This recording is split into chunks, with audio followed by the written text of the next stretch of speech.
Welcome back to the Celtics Nation Rise recap. I'm Griffin Aldrich. Alongside me, we got Andrew Quinn, David Caires, and Daniel Miguel.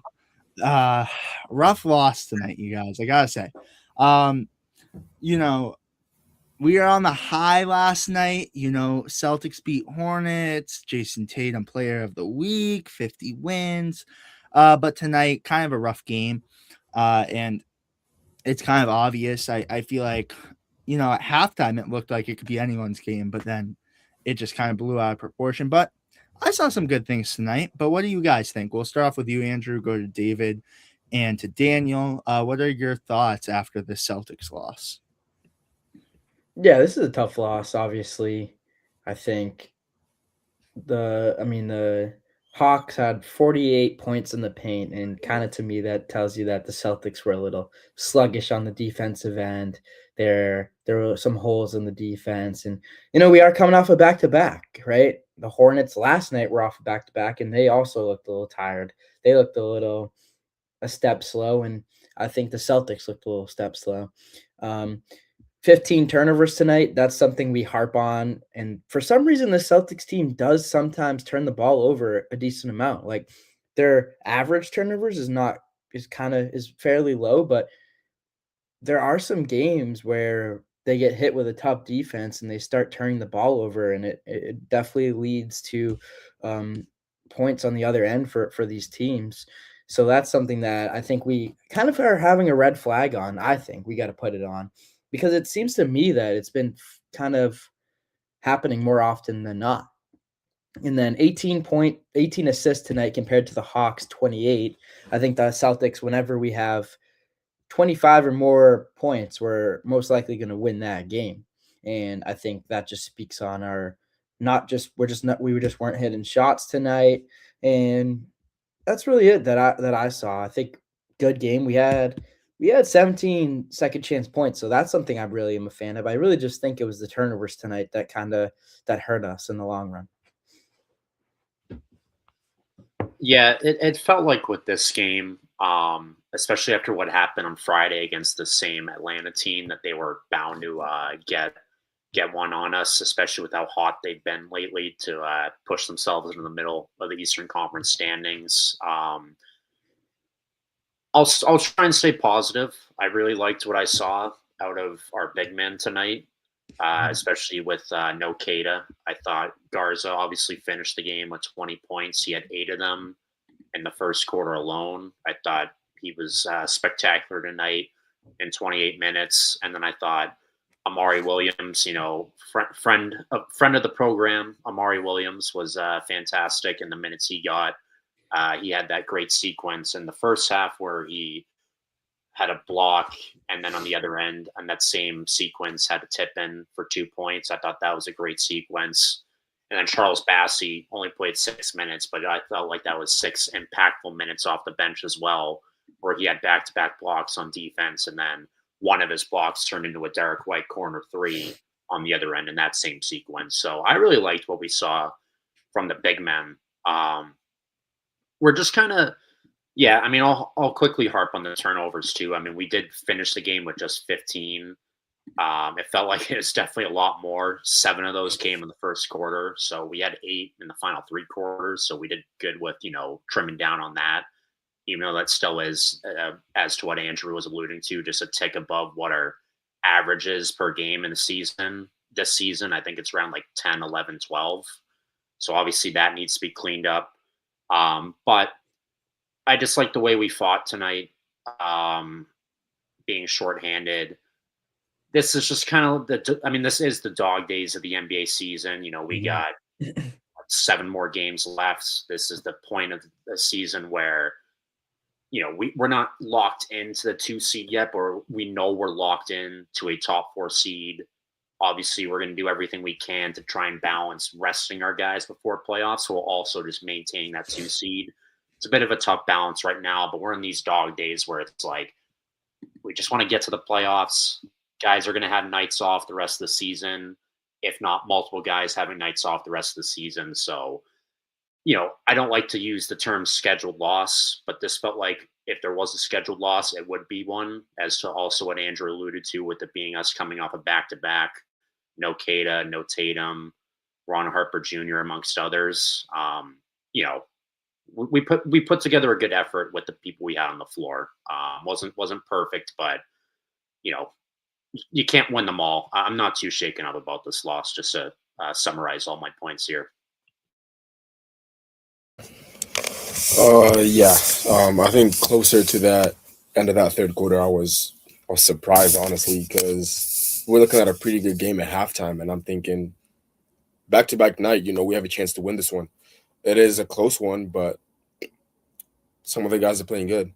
And like Garza, for example, and Omari, who I liked earlier minutes. I think he did a lot with them, and I think this was one of those games where Omari had something to prove with no Keita, and I think he proved it this game, especially in terms of rebounding and I think defense. Obviously, still a lot to learn, but I think this was a great Amari Williams game. And so you look at the score at halftime and you think this might be a win. Back-to-back wins, and getting that win streak. I think it would have been 4 if we won this one.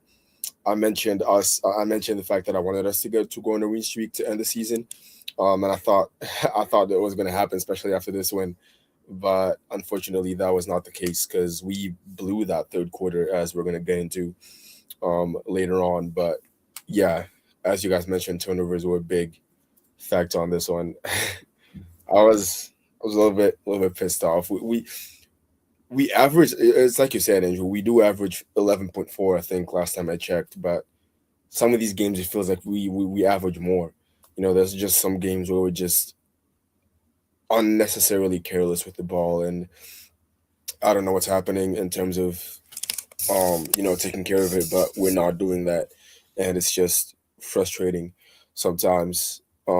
We've had more turnovers than a lot of the teams we've played recently, and it's probably been about like 20 games or so. Probably I'm probably exaggerating, but there's been a lot of games where I look at the turnover ratio and we have more turnovers than the other team, which should not be happening in my opinion. I always feel like we should be forcing more turnovers than we're having, but that's not always the case. And so, yeah, that's definitely one of the low lights of this one. Another low light would just be individual performances. Yes, Brown had 29. He tried to salvage this one late in the fourth, but just was not enough. I wasn't really up until the fourth quarter. I wasn't really fond of the way he was playing. Up until the third, I guess he had 9 in the third, but I thought his first half was kind of disappointing, to say the least. He was 4 for 11. No, yeah, 4 for 9. Oh, okay, I guess it's actually not that bad. What am I doing? Oh, 2 for 9. There we go. So yeah, first half for Brown, I think, was disappointing. I think he did kind of make up for it in the second half, but again, just not enough.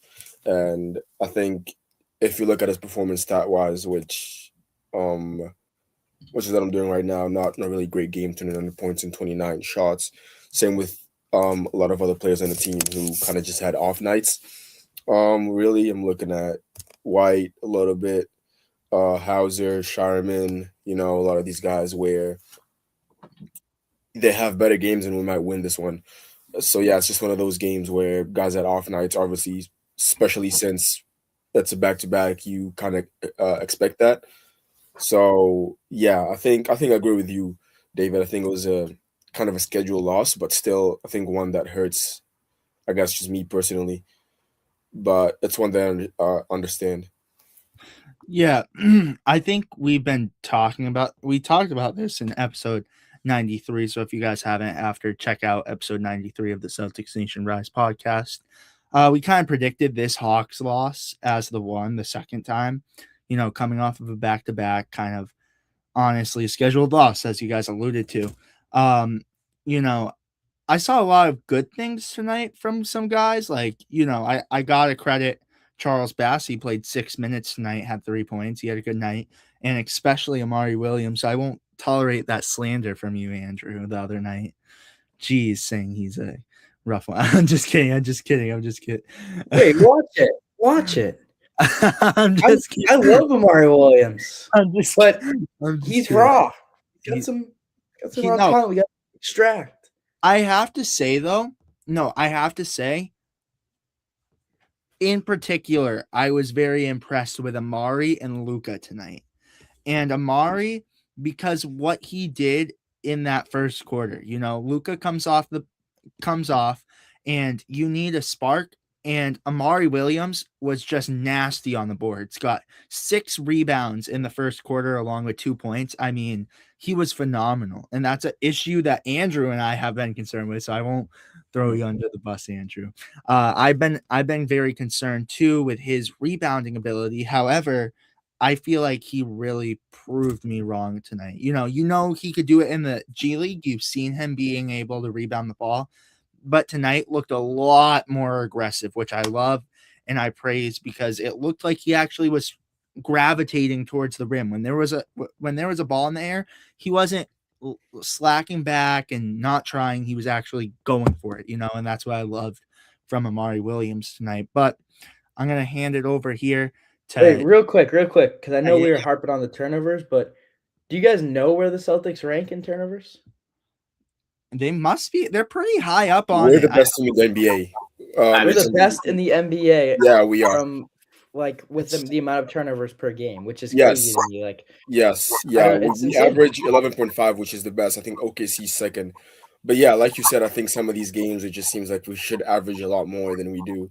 Yeah, but I think a lot of the games we lose, we can correlate with a high amount of turnovers. Right. So that's an eye on. Exactly.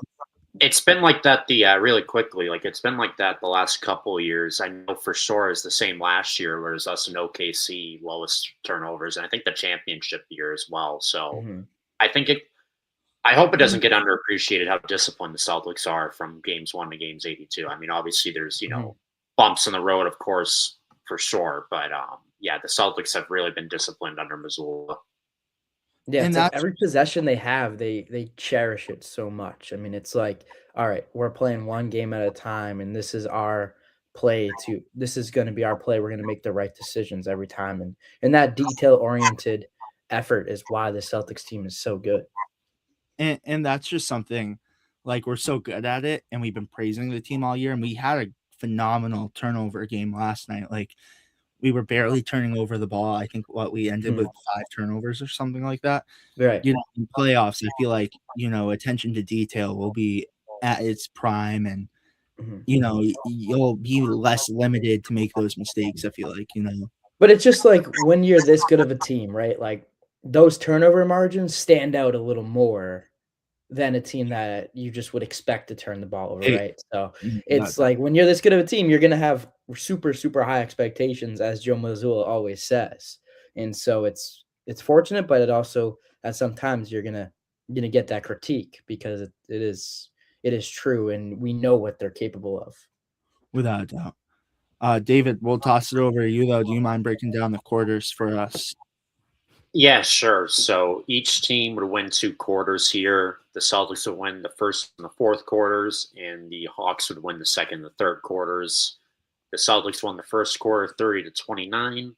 The Hawks would go on to win the second quarter 25-24. So just a 1-point margin in each of those first 2 frames, having the game tied up at half at 54 points each. The third quarter was the one, as Daniel talked about, which led to the Hawks basically definitely breaking the game open and cruising from that point on, as they won that quarter 36-22. So they were up by 14 heading into the fourth quarter.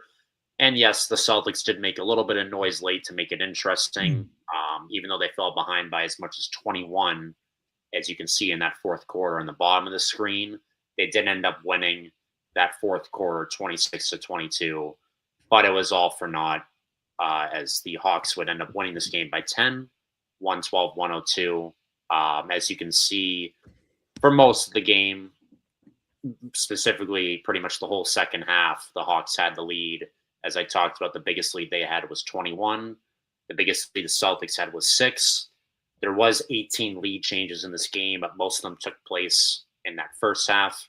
And then it was pretty much all she wrote from middle part of that third quarter, early part of the fourth quarter, and then the Hawks hung on, fighting off our late rally. So that's the breakdown of the quarters for this one. Yeah, and Daniel, if you don't mind if I toss it over to you for the stats tonight. Oh, you're on mute. Always happens. But yeah, this is actually one of the closer games in terms of rebounds. I feel like there's been a trend of us just being like impressively up in terms of rebounding compared to the other team, but this was actually fairly close. Huge shout out to Amari Williams for helping out with this, because I feel like he had one of the biggest impacts in this game in terms of rebounding, especially in the little amount of minutes he got. So yeah, 48 compared to 45, and then turnovers as well, as we mentioned before, 11 compared to our 15. I just don't like that most of those were coming from Brown, or like at least a third of those. I think, Yeah. I'm gonna get him Brown later on. I just think it was an off night for him, which is understandable. It's his first night back after missing 2 games, I think. But yeah, just not a good game from him or a lot of the guys on the team, I guess. But they also beat us in assists, like you mentioned earlier, Andrew. And they shot better than us in terms of field goal percentage. Yeah. If you don't mind, Andrew, breaking down the Hawks stats for us now. Yeah, of course. So the Hawks tonight, Dyson Daniels had 18 points, 5 assists, 5 rebounds. He played really well for them tonight. And that alley-oop on Derek White. I feel like Derek White is always in some alley-oop or posterizing situation, but that's why we love him, right? Jalen Johnson, 12 rebounds, 20 points, 5 assists. Man, this guy's turning into a talented player. Okongwu, 20 points, 10 rebounds. I mean, it's a great stat line. And then you have Nikhil Alexander, 17 points, 6 assists, 4 rebounds. Gabe Vincent, our arch nemesis, only 2 points tonight, so that's a win. Maybe we didn't win tonight, but at least Gabe Vincent didn't do anything against us. CJ McCollum, 14 points. Man, this Hawks team is deep. Like they are not a bad team. They are not bad. Jonathan Kuminga, 10 points. I thought he did more. Like the stats didn't show it, but he did more on the court than what they would show. And then Risa Share, 9 points. So I mean, they had, let me see, 1, 2, 3, 4, 5, 6, close to 7 guys in double digits tonight, right? So they had they had a good night tonight, and it's gonna happen, right? You're gonna lose sometimes. Like it's bound to happen, especially with the circumstances. I don't think this is not a game where you lose your head, you freak out, and start panicking. I mean, we're fine. This is good. Also, Charles Bass, like, I'm not trying to get into it. I know we're getting a little off track here, but like to give Charles Bass, you finally get him some minutes and see what he's capable of. Like sometimes you need these games to kind of give you an opportunity to give other guys opportunities tonight. And we did that. So there's always a positive to take away. I just don't like the fact that Vucevic and Cater had to be out so Missoula could like see the light in Amari and Charles Bassey. I understand that. Yeah, like that. I agree. I understand that they're worse in terms of like level and experience and all that, but at the same time, yeah, I would have just liked to see like more of a rotation early on. But we've talked about this before. It's an old conversation at this point. So yeah. Yeah, I don't disagree, but it is a really, really deep big man. Yeah, and yeah, big man bench, and you got to give your guys that are going to be playing in the playoffs the minutes, because you want to get together, you want to get the team together, you want to have some semblance of uniformity going into the playoffs. And I think Amari Williams is great. Like I really like him, but I just think he's going to get his time. He's going to get. He's more of a future kind of guy. Yeah, he's a future guy. I think you don't want to rush him, and you don't want to just throw him out there just because. So I'll give Missoula the benefit of the doubt on that one. That's why he should be coach of the year, even though he says he doesn't want to hear about it anymore. You know what though? I'm gonna give you guys a hot take. I don't think Amari plays a lot at the end of the season because I think they're gonna really acclimate Vooch, especially when he comes back. I think he'll still get a lot of time. I think it might be cycled between him and Amari, maybe. But at the end of the season too, I feel like they're gonna really want to work Vucevic in there as well. I'd David, almost rather Bassey right now. Than Yeah. Amari. Low key, yeah. Low I key. liked Amari's performance a lot more than Bassey's tonight. I don't disagree. But I just think on the experience side of things, Bassey does have him on. That does beat him in that specific category. So I feel like that might be the only reason why. maybe I'm getting ahead of myself. I could be getting ahead of myself. I could be completely wrong. I don't know. Because I think this. I feel like the other night when they kind of mentioned, Ron Harper, obviously they were talking about some guys who are serious ballers, but like they were giving Bassey some trouble, and like obviously, there's injuries a part of Bassey and everything. Obviously, he has the veteran experience, but I'm taking Amari 10 times over 10 because again, how'd Keita get to where he was with development and getting in? But David, did you have something you wanted to say? Yeah, do we think Amari's going to be in Greensboro tomorrow night? Oh yeah, 100 without doubt. Yeah. I think Tanji showed. I wouldn't even be shocked if Ron is. I don't know, but the injury, you can't. I don't think think about right Ron, now yeah. because of injury, like you No, probably that's won't what I'm play saying. him. I don't know about Ron. I don't think he will, but like it wouldn't shock me. Like mark my words, if the Maine Celtics do make it to the finals, Ron Harper Jr. 100% is playing. Yeah. Oh, I I could think see that. so. Yeah. Because they did that with Jordan Walsh a couple of years ago when we made it to the finals. He came back And down they and did that helped the with team. Keita. Keita was the guy they did it with as well. Right. Yeah, I could definitely see that for sure. Yeah. So, but it's exciting. Like even having Amari Williams down there, that's a good game. yeah, it's fun to just watch it. Do you think Liam McNeely's gonna be down there? Oh yeah, 100%. They're gonna, and Tosan will be down there. They'll have all of them. Dude, that'll be fun. That's gonna be sick, actually.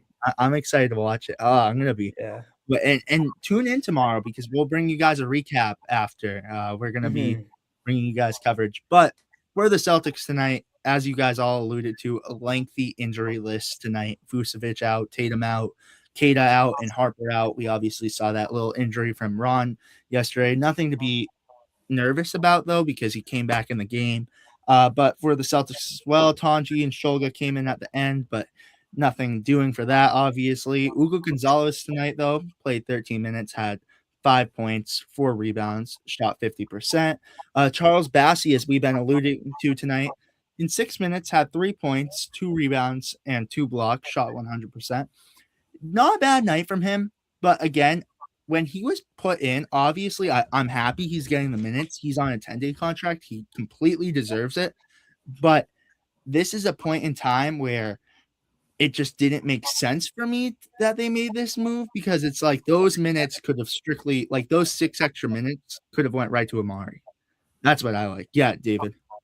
So I will say with this Bassey thing, I think it's pretty much confirmed that we just gave him the second 10-day contract because we had to have 14 players rostered because we already reached our limit of 28 days of only carrying 13 active roster players. So I hope I'm stating the obvious here, but I think on April 5th, I think his second 10 days up on April 5th.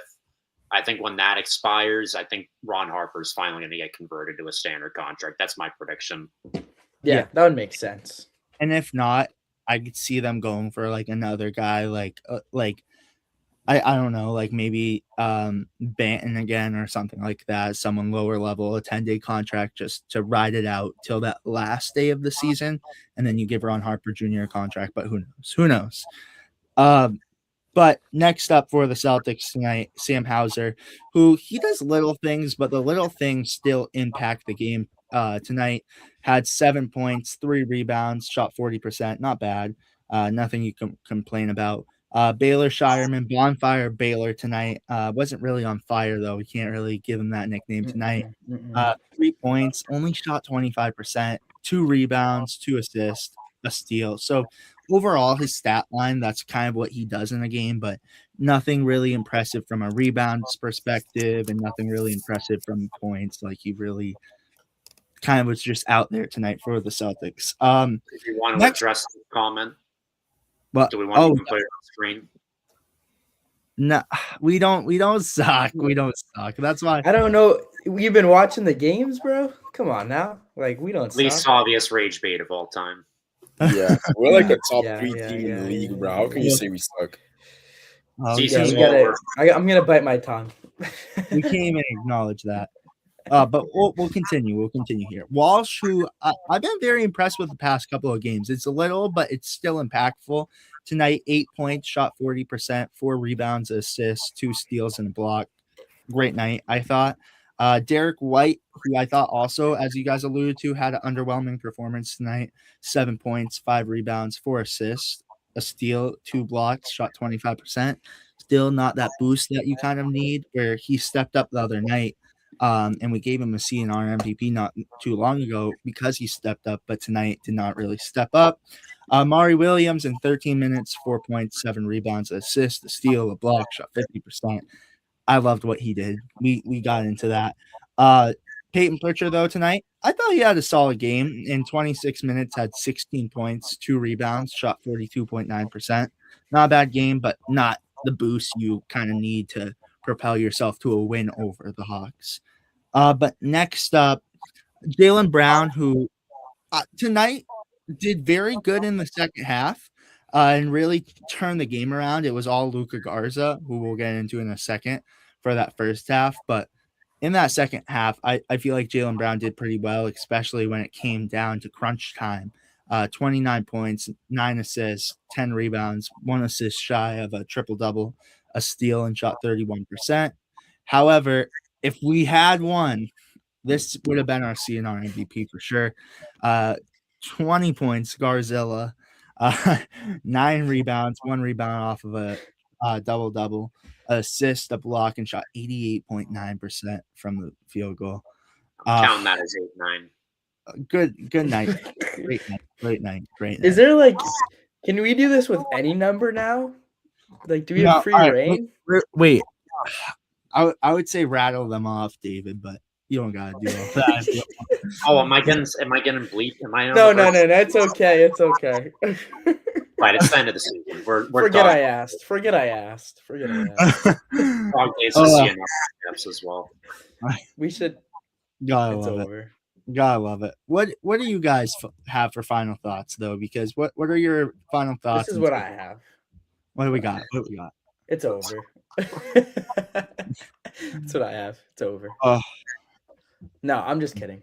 But I'd say we're fine. We're good. This is a game. Like, this is a tough team. This is a good team, and we are coming off a back-to-back. And I do think we went into this Hornets game with all of our firepower, with all of our energy, because we knew how good they were. We lost by 30 last game. Like, we wanted to go get a win. And so I think we did put a lot of our energy towards getting that win. And now you travel to Atlanta, you're kind of just chilling, and you come to this game, and you get the loss. Like, that's okay. Like, it's all right, and we move on. But I still think this team is in a very, very good spot. And no matter what, no matter where they fall in seeding, I really don't think it matters as much this year. I think they have majority of the team's number. Whoever they end up playing and seeding up against and matching up against, I don't really think there's not a huge difference, I'd say, in who I'd want to play. Yeah. I got 3 David metrics for everyone, and this will be my my closing thoughts here. The Hawks had 11 turnovers. There were 6 turnovers from number 7 on the Celtics, so that's 6-7.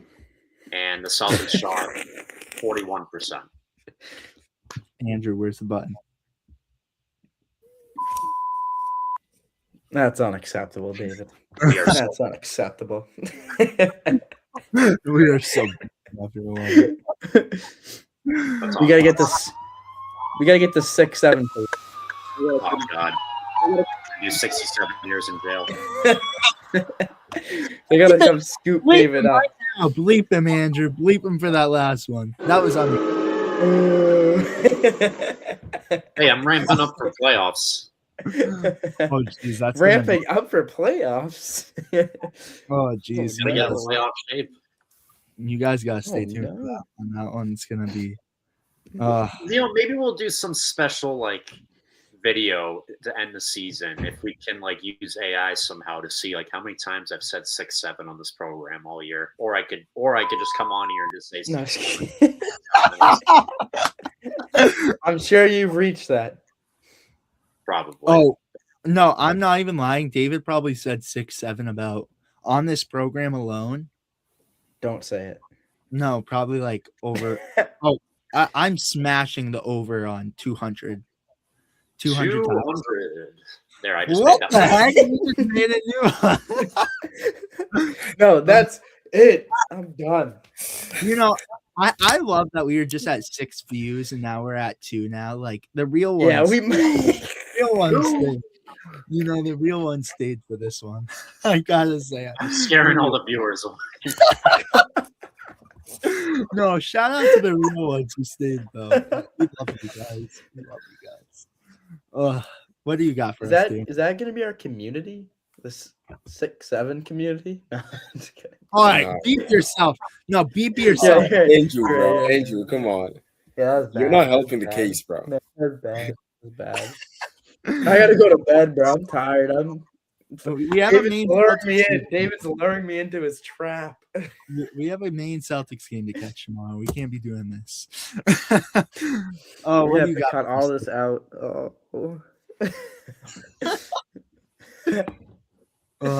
What we got, Daniel? All right, end the season, bro. Just end the season. I mean, like, Season's over. honestly, bring back the tanking for Devonta talk, because I'd rather have that. Season's over. Maybe guys. it is a gap year. Maybe it really is a gap year. Yeah. It really is a gap year, and you know. and this game is really what showed it. You know, we're okay all season. You know, our prediction was like we'd barely make the playoffs, and now this loss happens. So just like it's Jover. It's all over. But yeah, on a real note, I think this was like not much to say about this one, honestly. We have I don't even know who we have next. Just gonna see Miami. 7 games left. Oh, Miami. Okay, that's gonna be a tough one. They haven't beat us all season, but it's just one of those where you just see yourself losing one. You just see yourself losing for a reason.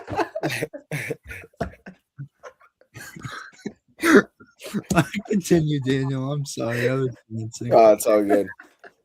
I think we honestly have such a good schedule to come up. 7 games, not much going on except for the Knicks. That next one is going to be exciting.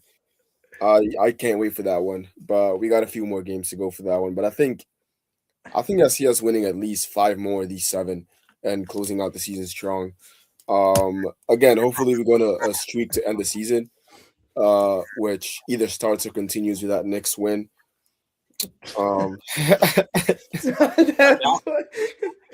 Good, you can laugh. It's okay. It's fine. I don't want to mess up Daniel. Daniel, I'm sorry, man. I'm just surprised. It's all good. I do like Nikola Jokic. He's been doing well. He has been doing well. That guy is a good player. Yeah, Jokic is good.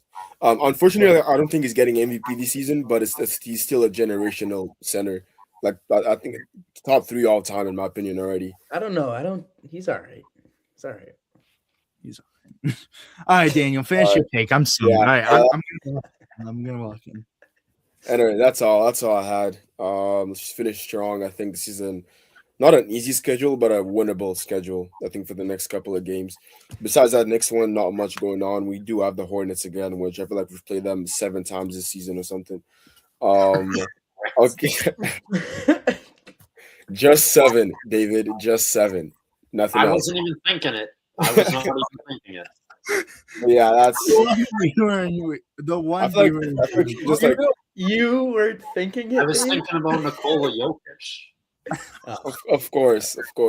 I think we should just brush this loss under the rug and just focus on the next one. That's all. That's it. No, next play. Yeah. This is the thing, though. This is the thing. This loss is so expected from us. I feel like us at Celtics Nation Rise. We predicted it on the last podcast. I mean, we all pretty much said, I said it. I think we all pretty much said it. David, you weren't there, right? No, yeah, Right. David. I was low at managing. But I'm telling you, you probably would have even predicted it. Like this loss, it kind of, you look on the map, it's like, all right, you're playing the Hawks twice. The Hawks are playing really good basketball. You're bound to lose one of them. I mean, that's just how it is. But well, overall, I mean, Marcus the Goat Smart in 1944 must think we got to go 82-0. we might. Yeah. I mean, Yeah. well, that's what Is I that said. the real Marcus Smart? It might be. Right, please come back. I know I I think just Is it a Right. burner Smart? Is it a burner Smart? if it. I mean, I just threw shade at you, but please come back to the Celtics. We'll welcome you back with open arms. No, we would Take a point guard off the bench. A burner Smart with his actual name. That's such a smart thing to do, pun intended. Yeah, the real.